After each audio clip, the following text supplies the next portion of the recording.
శుక్లాంబరధరం విష్ణుం శశివర్ణం చతుర్భుజం ప్రసన్నవదనం ధ్యాయేత్ సర్వవిఘ్నోపశాంతయేత్. గురుర్బ్రహ్మా గురుర్విష్ణుః గురుర్దేవో మహేశ్వరః గురుః సాక్షాత్ పరబ్రహ్మ తస్మై శ్రీ గురవై నమః. వ్యాసాయ విష్ణురూపాయ వ్యాసరూపాయ విష్ణవే నమో వై బ్రహ్మనిధయే వాసిష్ఠాయ నమో నమః. కూజంతం రామ రామీతి మధురం మధురాక్షరం ఆరుహ్య కవితాశాఖాం వందే వాల్మీకికోకిలం. శృతిస్మృతిపురాణానాం ఆలయం కరుణాలయం నమామి భగవత్పాదశంకరం లోకశంకరం. వాగర్ధావివ సంపృక్తౌ వాగర్ధప్రతిపత్తయే జగతః పితరౌ వందే పార్వతీపరమేశ్వరౌ. సూక్తిం సమగ్రయతున స్వయమైవ లక్ష్మీః శ్రీరంగరాజమహిషీ మధురైఃకటాక్షైః. వైదగ్ధ్యవర్ణగుణగుంభనగౌరవైర్యాం కండూలకర్ణకుహరాः కవయోధయంతి. హైమోర్ధ్వపుండ్రవజహన్మకుటం సునాసం మందస్మితం మకరకుండలచారుగండం. బింబాధరం బహుళదీర్ఘకృపాకటాక్షం శ్రీవేంకటేశముఖమాత్మని సన్నిధత్తాం. విమలపటి కమలకుటి పుస్తకరుద్రాక్షసస్తహస్తపుటి కామాక్షి పక్ష్మలాక్షి కలిత విపంచి విభాసి వైరించి. మనోజవం మరుతతుల్యవేగం జితేంద్రియం బుద్ధిమతాం వరిష్టం. వాతాత్మజం వనరయూధముఖ్యం శ్రీరామదూతం శిరసా నమామి. ఆపదామపహర్తారం దాతారం సర్వసంపదాం లోకాభిరామం శ్రీరామం భూయో భూయో నమామ్యహం. హరి ఓం. పరమేశ్వర స్వరూపైన సభకి నమస్కారం. అరుణాచల వైభవము, భగవాన్ రమణుల తత్వము, ఈ విషయం మీద ఈనాటి నుండి ప్రసంగాలు చెయ్యాలి అని పెద్దల సంకల్పం. దానికి ఈశ్వరుని యొక్క అనుగ్రహం కలిగి ఇవాళ ఈ ప్రసంగాన్ని ప్రారంభించడం జరుగుతోంది. శంకర భగవత్పాదులు దక్షిణామూర్తి స్తోత్రాన్ని పూర్తి చేస్తూ ఒక మాట అంటారు. పూరంభాంశనలో నిలోంబర మహార్నాథో హిమాంసు పుమాన్ ఇత్యాభాతి చరాచరాత్మకమిదం యస్యైవ మూర్త్యష్టకం. నాణ్యకించన విద్యతే వివృచతాం యస్మాత్ పరస్మాత్ విభో తస్మై శ్రీ గురుమూర్తయే నమయిదం శ్రీదక్షిణామూర్తయే అంటారు. అంటే అంతటా నిండి నిబిడీకృతమైనటువంటి శివ చైతన్యము కంటికి కనపడేటట్టుగా అష్టమూర్తి తత్వంగా ప్రకాశిస్తూ ఉంటుంది. 8 రూపాలతో పరమశివుడు ప్రకాశిస్తూ ఉంటాడు. ఆ 8 రూపాలతో శివుణ్ణి మనం చూడగలం. ఆ 8 తప్ప 9వది నిజానికి ప్రపంచంలో లేదు. ఇంకా ఆ 8 శివుడై ఉంటాడు. అందుకే ఆయన యొక్క తత్వమంతా 8 అంకె మీదే నడుస్తూ ఉంటుంది. అష్టమూర్తి తత్వము అని శివ పూజ యందు కూడా శర్వ భవ ఉగ్ర రుద్ర భీమ పశుపతి మహాదేవ ఈశానములనేటటువంటి పేర్లతో పూజ చేస్తే ఆయన పూజ పూర్తయిపోయినట్టే. అటువంటి 8 రూపములుగా ఆ పరమశివుడు మన మాంసనేత్రమునకు కనపడేటట్టుగా ఉంటాడు అని. అందులో మొట్టమొదటిది ఈ పృథివీ, ఈ భూమి అంతా కలిపి శివస్వరూపం. అది మాంసనేత్రమునకు దొరుకుతుంది, కనపడుతుంది పృథివీ.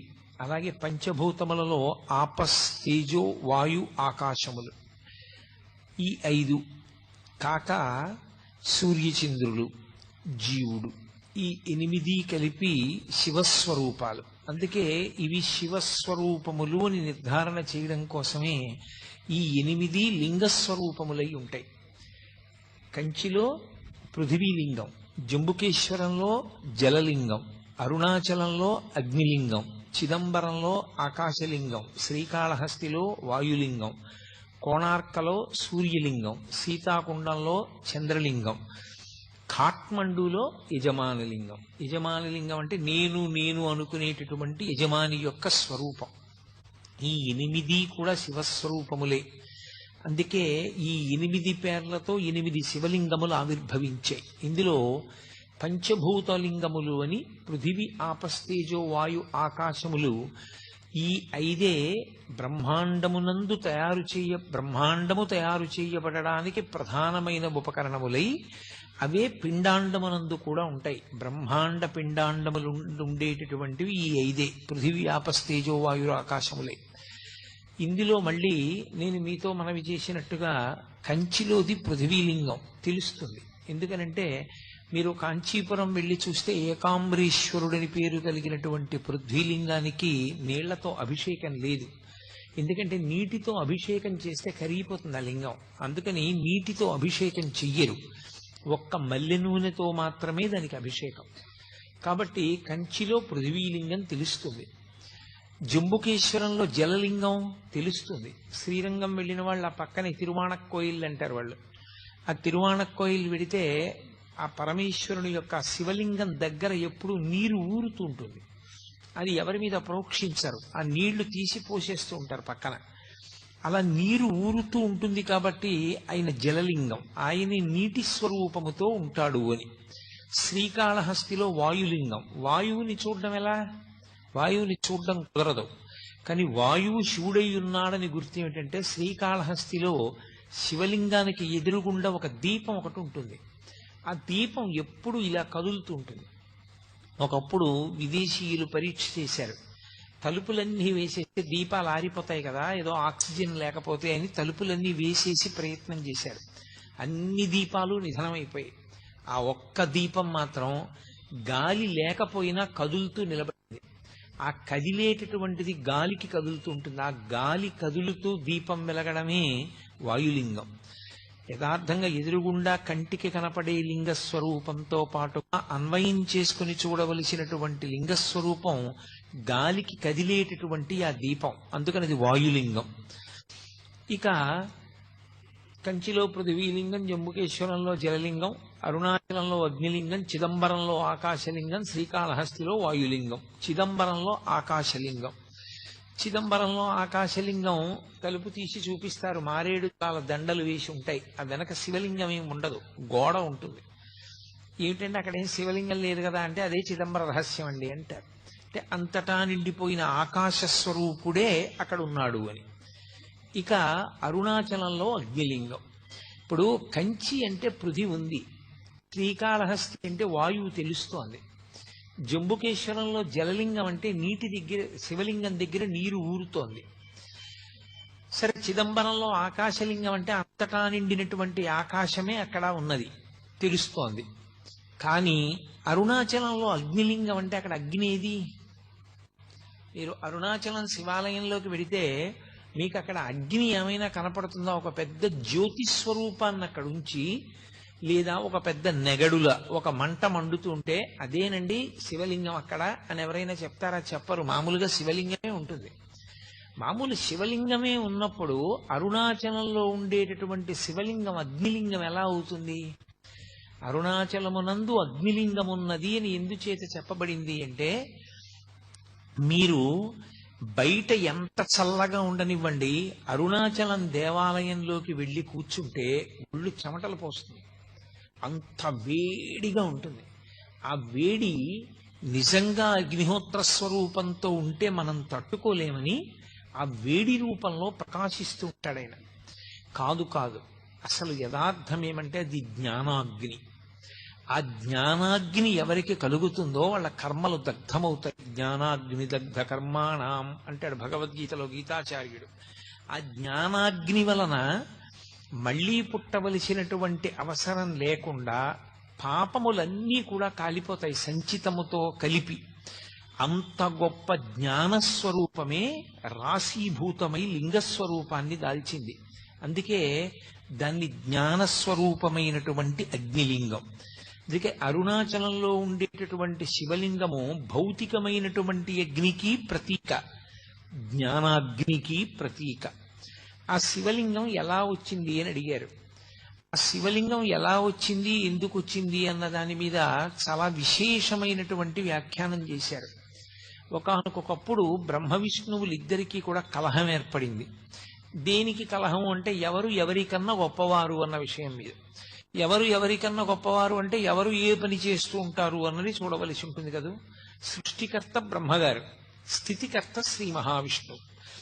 ఈ సమస్త భూతములు నేను సృజిస్తే కదూ వాటిని నిలబెట్టడం అన్నది, వాటిని పోషించడం అన్నది. అసలు నేను సృజించకపోతే ఇంకా నిలబెట్టడం అన్న మాట ఎక్కడ వస్తుంది? నువ్వు సృజిస్తే నిలబెట్టకపోతే ఆ సృష్టికి అందం ఎక్కడ ఉంటుంది? కాబట్టి వాళ్ళిద్దరి మధ్య వాదోపవాదాలు పెరిగాయి.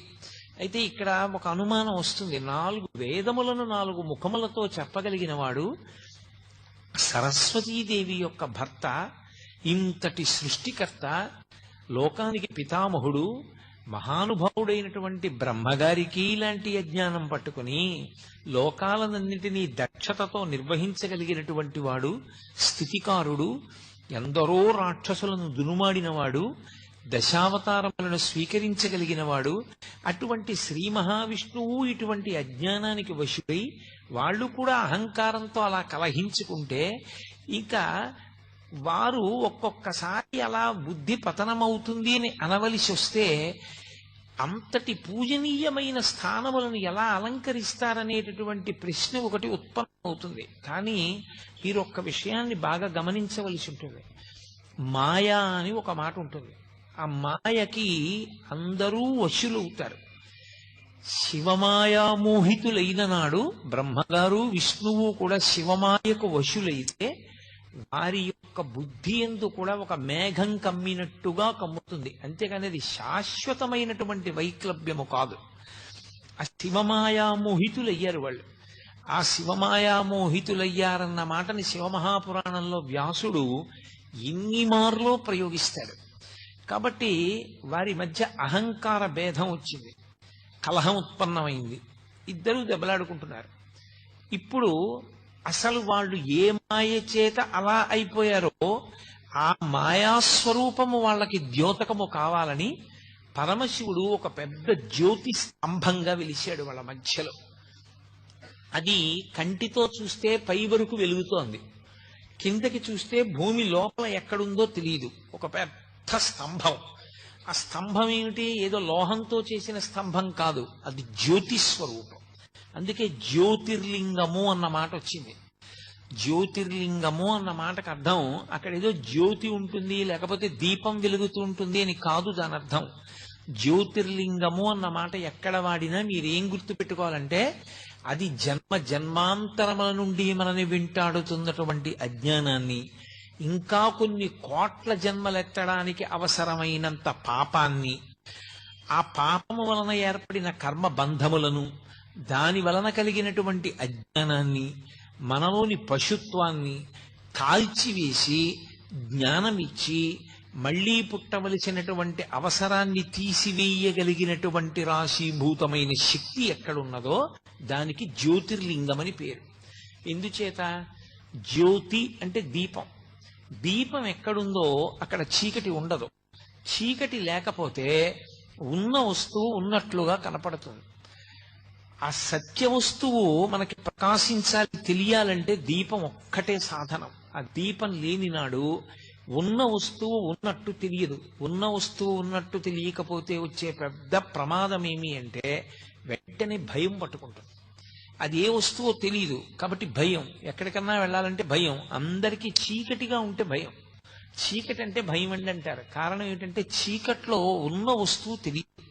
చీకటి పోవాలంటే ఒక దీపం వెలిగితే చాలు, భయం పోతుంది. మృత్యువు పట్ల అందరికీ భయం ఎందుకుంటుంది అంటే ఈ శరీరం పడిపోతుంది అని. కానీ ఈ శరీరం పడిపోవడం అనేటటువంటిది జరిగి తీరుతుంది. కానీ ఎప్పుడూ పడకుండా ఉండేటటువంటిది ఆత్మ. ఆ ఆత్మ ఎరుకలోకి వచ్చి శరీరము అసత్యం అనేటటువంటి భావమునందు త్రికరణ శుద్ధిగా నిలబడగలిగినటువంటి శక్తిని ఇవ్వగలిగినటువంటి దీపస్వరూపానికి జ్యోతిర్లింగమని పేరు. ఇప్పుడు దానినే మహాశివరాత్రి అంటారు. ఆ పెద్ద జ్యోతి స్తంభం ఒకటి వెలిగింది ఆ బ్రహ్మగారు శ్రీ మహావిష్ణువు మధ్యలో. అది ఎంత ఉంది అని అడిగారు. దాన్ని వర్ణన చేసింది యజుర్వేదం. రుద్రాధ్యాయానికి ప్రార్థనా శ్లోకం చెప్తూ ఆ పాతాళ నభస్తనాంత భువన బ్రహ్మాండం ఆ విస్ఫురత్ జ్యోతిస్ఫాటికలింగమౌళి విలసత్పూర్ణిందు వాంతామృతై అంది. అది పాతాళలోకం కన్నా కింద ఎక్కడుంటుంది, ఏముంటుంది అని అడిగితే అక్కడ వరకు వెళ్ళింది. అంటే ఎక్కడ వరకు ఉంటుంది అంటే పాతాళలోకం వరకు చెప్తారు. ఇంకా కింది వరకు వెళ్ళిపోయింది. పైన బ్రహ్మాండమా విస్ఫురత్, ఈ బ్రహ్మాండములు ఎంతవరకు ఉన్నాయో వాటన్నిటినీ దాటిపోయింది. అందుకే మనకి ఇప్పటికీ కొన్ని కొన్ని ప్రధానమైనటువంటి దేవాలయాల్లో మీరు చూస్తే ఆవిర్భావలింగము అని ఉంటుంది. ఆ లింగం దేవాలయంలో ఉండదు, దేవాలయం వెనక గోడ మీద ఉంటుంది. శ్రీకాళహస్తి క్షేత్రంలో దేవాలయం వెనక గోడ మీద కనపడుతుంది. శివలింగం ఉండి శివలింగం మధ్యలో ఏదో చిన్న అవరోధం తొలగినట్టుగా ఉండి దాని మధ్యలో శివుడు సాకారంగా ఉంటాడు. పై భాగం సరిగా కనపడదు, కింద భాగం సరిగా కనపడదు. కింద ఒక పంది ఉంటుంది కిందకి తవ్వుతూ వెడుతున్నట్టు, పైన ఒక హంస ఉంటుంది ఎగురుతున్నట్టు. అదే ఆవిర్భావలింగం. ఆవిర్భావలింగం అంటే ఆ జ్యోతి స్తంభం ఏర్పడినప్పుడు శ్రీ మహావిష్ణువు దీని యొక్క ఆది నేను కనుక్కుంటానని ఆయన వరాహస్వరూపాన్ని పొంది భూమిని తవ్వుకుంటూ కిందకెళ్లారు. చతుర్ముఖ బ్రహ్మగారు హంసవాహనాన్ని అధిరోహించి ఊర్ధ్వముఖ చలనం చేశాడు. అలా కొన్ని వేల దివ్య సంవత్సరములు ప్రయాణం చేశారు ఇద్దరు. ప్రయాణం చేసి వెళ్ళి వెళ్ళి వెళ్ళి వెళ్ళి ఎంత లోపలికి వెడుతున్నా జ్యోతిస్తంభం వెడుతూనే ఉంది. పైకి బ్రహ్మగారు ఎంత దూరం వెడుతున్నా జ్యోతిస్తంభం వెడుతూనే ఉంది. ఇక బ్రహ్మగారికి చాలా అలసట కలిగింది. ఇక నేను వెతకలేను, నా వల్ల కాదనుకున్నాడు. శ్రీ మహావిష్ణువు రజోగుణ ప్రధానుడు కాడాయన. అందుకే బ్రహ్మగారిని ఎరుపు రంగుతో సంకేతిస్తారు. ఆయన రజోగుణ ప్రధానుడు. సృష్టి ఎక్కడ ఉన్నా రజోగుణ సంబంధం. అందుకే ఆయనని ఎరుపు రంగులో చూపిస్తారు ఎప్పుడు. కాబట్టి రజోగుణానికి ఉండేటటువంటి లక్షణం ఏమిటంటే పక్కనే దానికి అహంకారం కూడా ఉంటుంది. అందుకని తొందరగా బ్రహ్మగారికి అహంకారం కలిగి అది ఎంత దూరం వెళ్ళిపోయిందంటే పైనుంచి పడిపోతోంది ఒక మొగలి పువ్వు. దాన్ని పట్టుకున్నాడు ఆయన. నువ్వు ఎక్కడి నుంచి పడుతున్నావు అని అడిగాడు. నేను శివుని యొక్క తల నుంచి కింద పడుతున్నాను, లింగం పైనుంచి అంది. ఇంకెంత దూరం ఉంది అని అడిగాడు. ఎంత దూరం ఉందో నాకు తెలియదు, కానీ నేను ఇలా పడడం మొదలుపెట్టి కొన్ని వేల దివ్య సంవత్సరములు అయిపోయింది అని. అంటే ఎంత పై వరకు ఉన్నదో ఈ శివలింగానికి ఆద్యంతములేమిటి నేను కనుక్కోలేనని ఆయన అన్నాడు. నేనే నిన్ను పూజ చేశానని తీసుకొచ్చానని సాక్ష్యం చెప్పాలి అన్నాడు. స్థానం చతుర్ముఖ బ్రహ్మగారి స్థానం, పితామహుడు. ఆయన్ని కాదనలేక మొగలి పువ్వు అంగీకరించి సురభి కనపడింది అక్కడ, కామధేనువు. ఆ ఆవుని అడిగాడు సురభిని, నువ్వు సాక్ష్యం చెప్పాలి నేను శివలింగం యొక్క పైభాగాన్ని చూశాను అని. అలాగే చెప్తానది. అవి రెండు వెళ్ళిపోయి బ్రహ్మగారి కిందకు వచ్చేశారు. విష్ణువు పైకొచ్చారు. విష్ణువు ముందు పైకొచ్చి అన్నారు, ఆయన స్థితికారుడు. ఆయన యందు ఎక్కువసేపు మాయ ఆవహించి ఉండే అవకాశం ఉండదు. ఆయన అన్నాడు, నేను చూడలేదు, శివలింగం యొక్క ఆది నాకు కనపడలేదు. ఎంత లోపలికి తవ్వుకుంటూ వెళ్ళినా శివలింగం యొక్క మొదలు ఇంకా కిందకి వెడుతూనే ఉంది. కాబట్టి దాని ఆది నాకు తెలియలేదు, అది ఆద్యంతములు లేని స్వరూపం అన్నాడు. పరబ్రహ్మమునకు ఆద్యంతములు ఎక్కడుంటాయి? ఉండవు. కాబట్టి విష్ణువు ఆ విషయం చెప్పారు. బ్రహ్మగారు అన్నాడు, నేను చూశాను. ఆ పైన ఆది ప్రారంభం ఎక్కడుందో, పైన ఆరంభం అంటే అంతం, దాన్ని నేను చూసి వచ్చానన్నాడు. ఎలా చూశామని ఎలా నమ్మడం అన్నారు. వెంటనే కేతకీ పుష్పాన్ని పిలిచి సురభిని పిలిచి నేను చూశానా లేదా అన్నాడు. ఆయన మీద భయంతో వాళ్ళిద్దరూ అంగీకరించారు. గోవు పృష్ఠభాగంతో అసత్యం, చూడలేదని తోకూపింది. ముఖంతో చూశారని తలోపింది. అందుకే ముఖానికి పూజ లేదు ఆవుకి, పృష్ఠభాగానికే పూజ.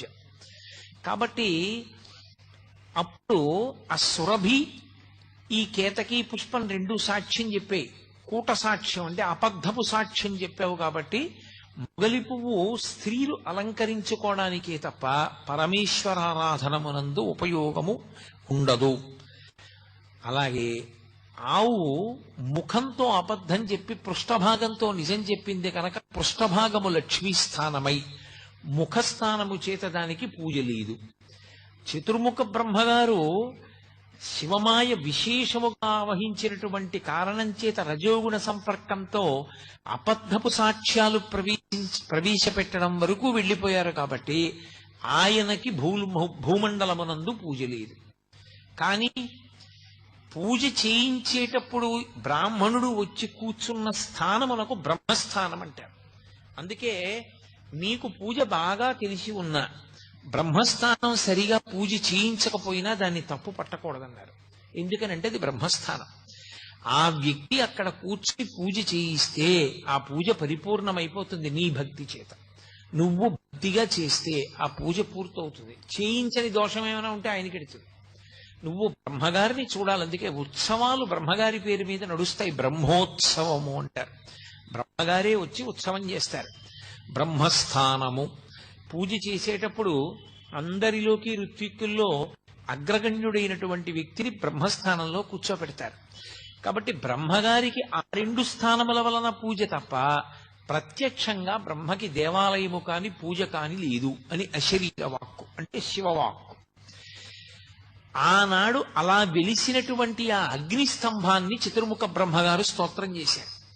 స్తోత్రం చేసి మా అహంకారం పోయింది, అసలు నిజంగా పరబ్రహ్మస్వరూపమేదో, ఏది ఆద్యంతములు లేనిదో మాకు అవగతమైంది. కాబట్టి ఇక్కడ ఇదే స్వరూపంతో వెలిసినటువంటి నువ్వు అందరి యొక్క అజ్ఞాన దాహకత్వానికి వీలుగా లోకమునకు అజ్ఞానము పోగొట్టేటటువంటి స్వరూపంతో ఇక్కడ అగ్నిలింగం అన్న పేరుతో అరుణాచలంలో వెలియవలసిందని ప్రార్థన చేశారు. ఆ కారణం చేత అరుణాచలంలో అగ్నిలింగం ఏర్పడింది. అది అక్కడ ఏర్పడినటువంటి శివలింగం. అరుణాచలంలో ఉండేటటువంటి శివలింగానికి అరుణాచల క్షేత్రానికి ఒక ప్రత్యేకమైనటువంటి లక్షణం ఉంది. ఏమిటి ఆ లక్షణం అంటే, పరమేశ్వరుణ్ణి ఒకానొకప్పుడు ప్రార్థన చేశారు, అయ్యా ఇన్ని జన్మలు ఎత్తలేకపోతున్నాం, అందులో వచ్చేది కలియుగం, చాలా తేలికగా అజ్ఞానానికి వశులమైపోతాం, మాయకి లోబడిపోతాం, తప్పు పనులు చేస్తాం, మళ్ళీ పునర్జన్మలు వస్తాయి. మరి అలా రాకుండా ఉండాలంటే మాకు ఒక తేలిక మార్గం ఏదైనా ఉపదేశించేయండి అన్నారు. ఆయన అన్నాడు, దర్శనాత్ అభ్రసదసి అన్నాడు. చిదంబరం వెళ్ళి ఎలా దర్శనం చెయ్యాలో తెలుసుకుని అలా దర్శనం చెయ్యండి, ఇక మీరు పుట్టవలసిన అవసరం ఉండదన్నాడు.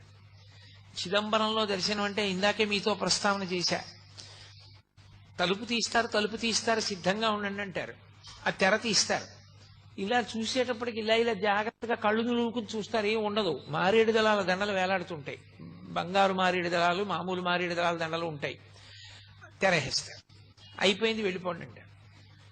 కొంతమంది అంటారు, దాంబికానికి నీకు కనపడలేదా, శివలింగం వెనకాల ఉంది కదూ అంటారు. ఉత్తిది అదేం కాదు. అదేమిటండి ఏం లేదు కదా వెనకాతలంటే అదే చిదంబర రహస్యం అంటారు. అందుకే ఇప్పటికే అర్థం కాని విషయాన్ని చిదంబర రహస్యం అంటారు. ఆకాశము అంటే అంతటా నిండిపోయి ఉంటుంది. అంతటా నిండిపోయిన ఆకాశములో అన్నీ ఉంటాయి. ఇప్పుడు మఠాకాశము అంటాం, అంతటా నిండిపోయినటువంటి ఆకాశం ఒకటి అనంతాకాశము అంటారు. అనంతాకాశమునందు మఠాకాశము అంటే ఓ గదిలో ఆకాశం ఉంటుంది. మళ్ళీ అందులో కుండ పెట్టారనుకోండి ఘటాకాశము, మళ్ళీ ఆ కుండలో ఖాళీ భాగం ఉంటుంది, అది ఆకాశం. ఏమీ లేదనకూడదు, శూన్యం అనకూడదు. శూన్యం బౌద్ధుల వాదన, ఆకాశము సనాతన ధర్మవాదన. అందుకే శంకరాచార్యుల వారు అక్కడే ఖండన చేశారు. ఏమీ లేదు శూన్యం అన్నది వాళ్ళ వాదన, ఏమీ శూన్యం కాదు శంకరాచార్యుల వారి వాదన. ఎందుచేతనంటే, మీరు మా ఇంటికి వచ్చారనుకోండి, తలుపు కొట్టారు, ఇంట్లో ఎవరూ లేరు అంది పనిపిల్ల. ఓ అయితే కోటేశ్వరరావు వారి భార్య ఏ దేవాలయానికో వెళ్ళారనమాట అని మీరు అన్నారు. ఎప్పుడు వస్తారు అన్నారు. రాత్రి అవుతుంది, ఇప్పుడు వచ్చే అవకాశం లేదా? లేదు. మీరు ఇక వెళ్ళలేదు, ఇంట్లోకి వెళ్ళిపోయారు. ఇప్పుడు ఇంట్లో ఎవరూ లేరా? ఇంట్లో ఎవరూ లేరని చెప్పేవాళ్ళు ఉన్నారా? ఇంట్లో ఎవరూ లేరని చెప్పేవాళ్ళు ఉన్నారు. అది శూన్యం కాదు, ఉన్నారు. అది ఆకాశం. అది శంకరాచార్యుల వారి వాదన. అది సనాతన ధర్మం. దానికి బౌద్ధం ఈ దేశాన్ని విడిచిపెట్టి వెళ్ళిపోయింది. శంకరులకు బౌద్ధం మీద ద్వేషం కాదు, శంకరుల వాదన పటిమ ముందు నిలబడలేక, అది సత్యం. కాబట్టి అటువంటి ఆకాశమును అనంతముగా నిండిపోయినటువంటి ఆకాశ స్వరూపాన్ని ఒక మఠాకాశంగా, ఒక గోడగా చూపించి దానికే వేస్తారు మారేడు దళాలు. అంతటా నిండి నిబిడీకృతమైపోయింది పరమేశ్వర స్వరూపమని అర్థం చేసుకోగలిగిన వాడికి చిదంబర దర్శనం తెలుస్తుంది. లేనివాడికి చిదంబర దర్శనం అర్థం కాదు వెళ్ళిన. అందుకని దర్శనాత్ అభ్రసదసి, చిదంబరం వెళ్ళి దర్శనం చేయమన్నారు కానీ మహాప్రభో మాకు అది ఎలా మనసులో నిలబడుతుంది? అంత తేలిక సాధ్యం కాదు. ఇంకొక మాట చెప్పండి, ఇంకొంచెం తేలిక మార్గం చెప్పండి అన్నారు. దర్శనాత్ భ్రసదసి జననాత్ కమలాలయే, కమలాలయంలో పుట్టండి మీకు మోక్షం ఇస్తానన్నాడు. కమలాలయం అంటే తిరువారూరు. తిరువారూరులో పుడితే మోక్షం. కానీ పుట్టడం మన చేతిలో ఉందా? ఎక్కడ పుడతానో, ఏ కాలంలో పుడతానో ఎవరికి తెలుసు. కాబట్టి పుట్టడం నా చేతిలో ఎక్కడుంది పరమేశ్వర? ఇంకొక మాట చెప్పండి. ఆయన అన్నారు, కాశ్యాంతు మరణాన్ముక్తి, పోని పుట్టడం నీ చేతిలో లేదు.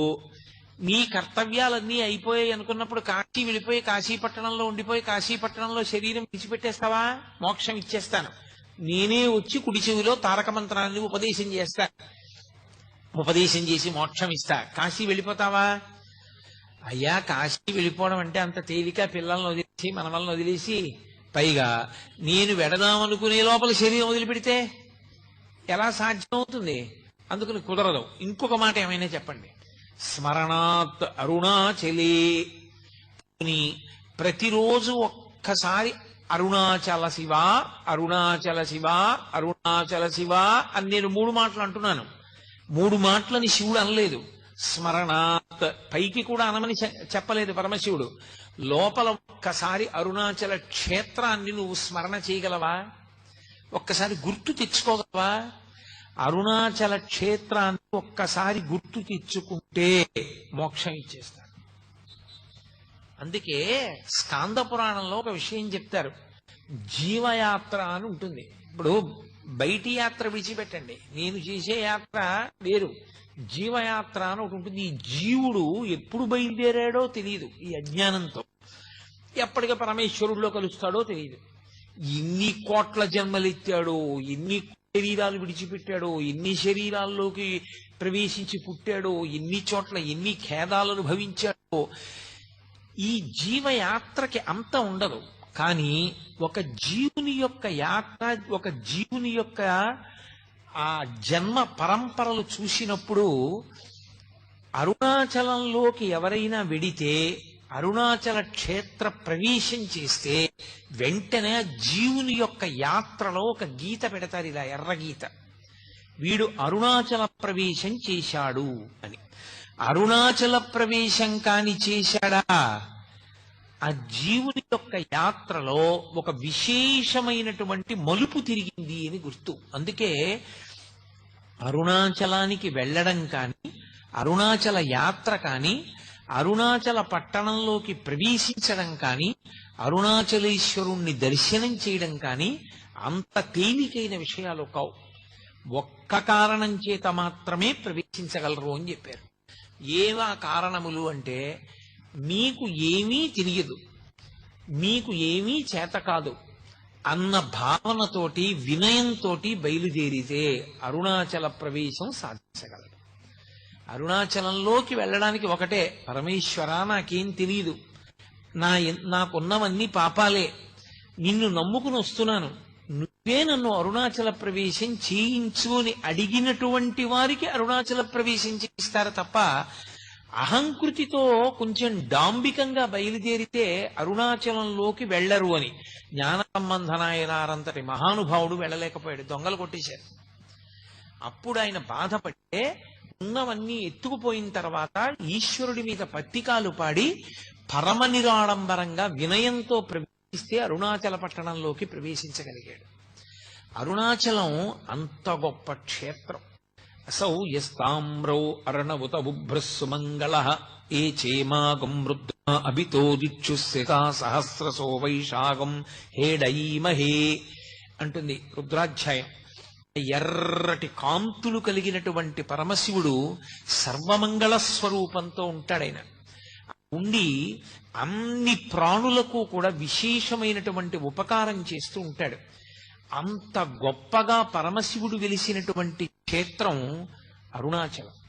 మనం ఎక్కడికైనా శైవ క్షేత్రానికి వెడితే ఆ శివాలయంలో ఉండేటటువంటి శివలింగం ఏదుంటుందో దాన్ని మాత్రమే ప్రధానమైన శివస్వరూపంగా భావన చేస్తాం.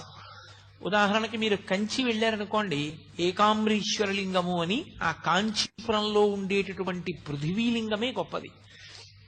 ఆ పృథివీలింగ దర్శనం ప్రధానంగా చేస్తాం. మిగిలినవన్నీ కూడా పరివార దేవతలు, ఇతరమైనటువంటి లింగాలు ఉంటాయి శివాలయంలో. కానీ ప్రధానమైన లింగం కాంచీపురంలో పృథివీలింగం, ఆ శివలింగాన్ని దర్శనం చేస్తాం. అరుణాచల క్షేత్రం దగ్గరికి వచ్చేటప్పటికి మాత్రం ఒక్కడే శివుడు అరుణాచలంలో ఉన్నటువంటి శివలింగ స్వరూపమే కాదు, అరుణాచలంలో 3 రూపాలతో ఉంటాడు పరమేశ్వరుడు. ఒకటి అరుణాచలంలో ఉన్నటువంటి దేవాలయం లోపల ఉన్నటువంటి శివలింగ స్వరూపం ఒకటి, అది ప్రధానమైన లింగ స్వరూపం. 2 అరుణాచలం కొండంతా కలిపి శివస్వరూపం, అది అగ్నిస్వరూపం. అందుకే కృతయుగంలో అది అగ్నిస్వరూపంగా ఒక పెద్ద జ్యోతిస్సుగా వెలుగుతుండేదిట. అదే త్రేతాయుగం దగ్గరికి వచ్చేటప్పటికీ మణులతో కూడినటువంటి శివలింగమైంది. అదే ద్వాపర యుగంలోకి వచ్చేటప్పటికి పెద్ద స్వర్ణలింగమైంది. కలియుగంలోకి వచ్చేటప్పటికి మరకత లింగమైంది. అందుకే ఇప్పటికీ ప్రపంచంలో ప్రఖ్యాతి వహించినటువంటి భూతత్వ శాస్త్రవేత్తలు అరుణాచల పర్వతంలో ఉండేటటువంటి శిలలను పరిశీలించి హిమాలయ పర్వతాల కన్నా కూడా ప్రాచీనమైనటువంటి శిలలు ఇక్కడే ఉన్నాయి, అసలు ఈ భూమండలము ఏర్పడేటప్పుడు అగ్నితప్తమైనటువంటి శిలలతో చల్లారిన కొండ ఈ కొండయే అని నిర్ధారణ చేయబడినటువంటి క్షేత్రం.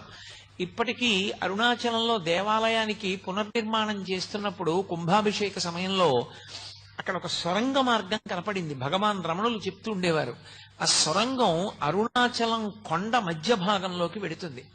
పైకి కొండ కనపడుతుంది, ఈ మాంసనేత్రానికి ఒక కొండలా కనపడుతుంది, కానీ యథార్థమునకు అది ఒక జ్యోతి స్వరూపం, అదొక పెద్ద జ్యోతి. పట్టాభిరామన్ అని చెప్పి భారతదేశానికి ఆర్థిక శాఖ మంత్రి చేశారు.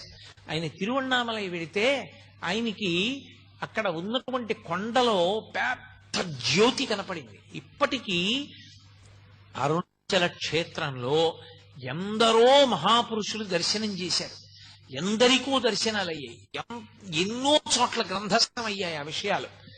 సప్తర్షులు కూడా జ్యోతుల యొక్క స్వరూపాలతో వచ్చి అరుణాచల పర్వతంలోకి వెళ్లి పరమేశ్వరుణ్ణి సేవించి మళ్ళీ ఆకాశంలోకి జ్యోతుల రూపంలో వెళ్లి సప్తర్షి మండల ప్రవేశం చేస్తుంటే దర్శనం చేసిన వాళ్ళు ఎందరో ఉన్నారు.